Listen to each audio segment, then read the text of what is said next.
हर हर महादेव बम बोले. बाप्पा बाप्पा बाप्पा, काय दृश्य आहे, काय नजारा आहे.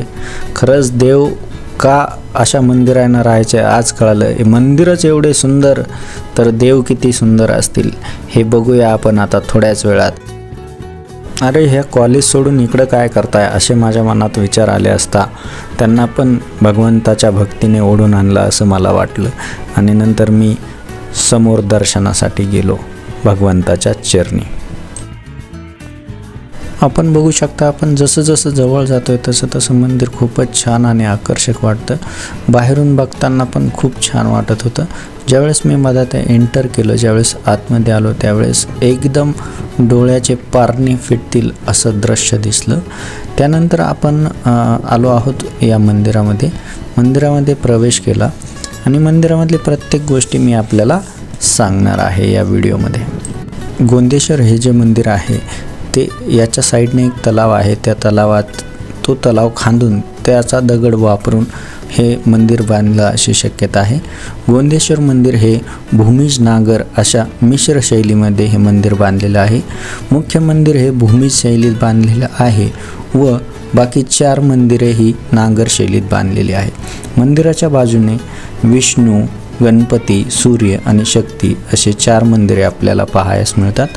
तसेच नंदी हे पण येथील एक उंच ज्योत्यावर बसलेले नंदीचे मूर्ती आहे.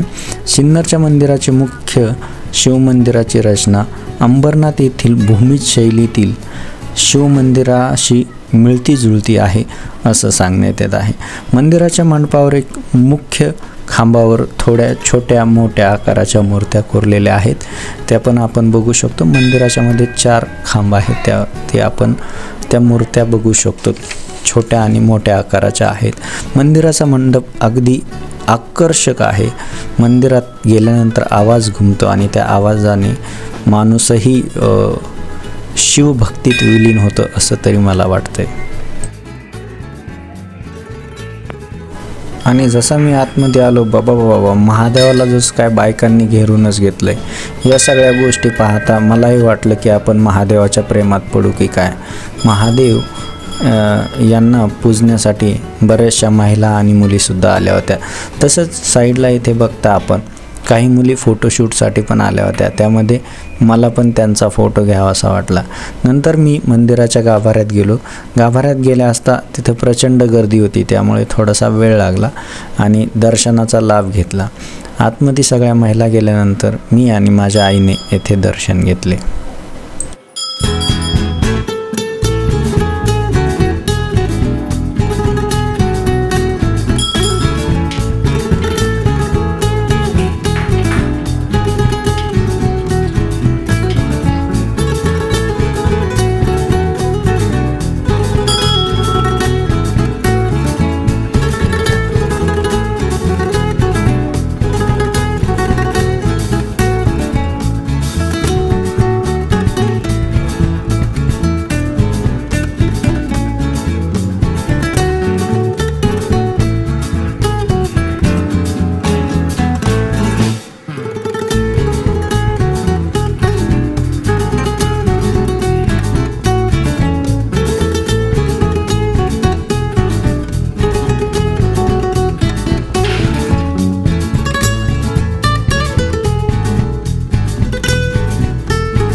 दर्शन करून बाहेर येताच बघितलं तर ह्या ताईसाहेब डोकं विचारत होत्या. यांना कोण सांगेल की येथे डोकं विचारू नये, हे मंदिर आहे, हे कामं घरूनच करून यायचे.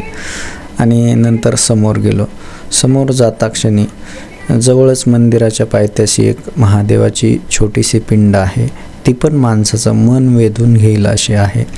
आणि जाता क्षणी एक काकू होत्या. त्या काकू त्या महादेवाला पाणी घालून पूजा करत होत्या आणि मी तिथे जाऊन दर्शन घेतले.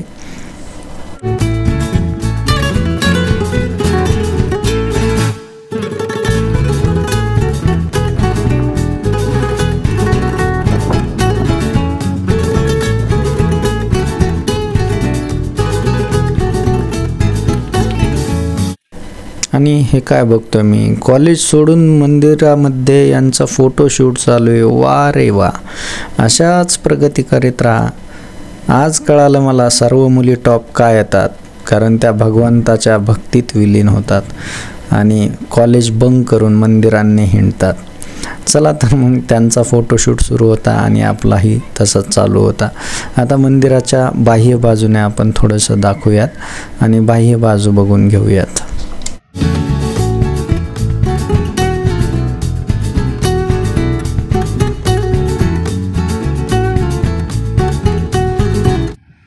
एकदम छान आणि एकदम मनाला प्रसन्न वाटेल असं कोरीव काम आणि अति प्राचीन काळातील हा दगड इथे वापरलेला आहे.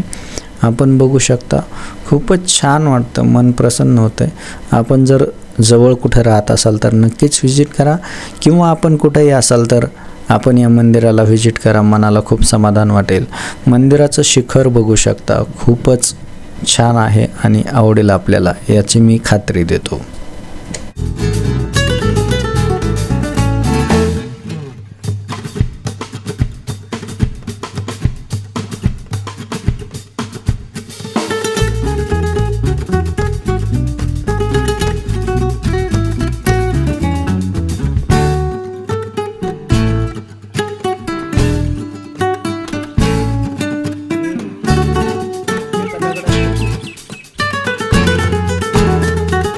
चॅनलवरती नवीन असाल तर महादेवाच्या नावानं बंबोले म्हणून चॅनलला सबस्क्राईब करा आणि हो, बेल आयकॉन दाबायला विसरू नका.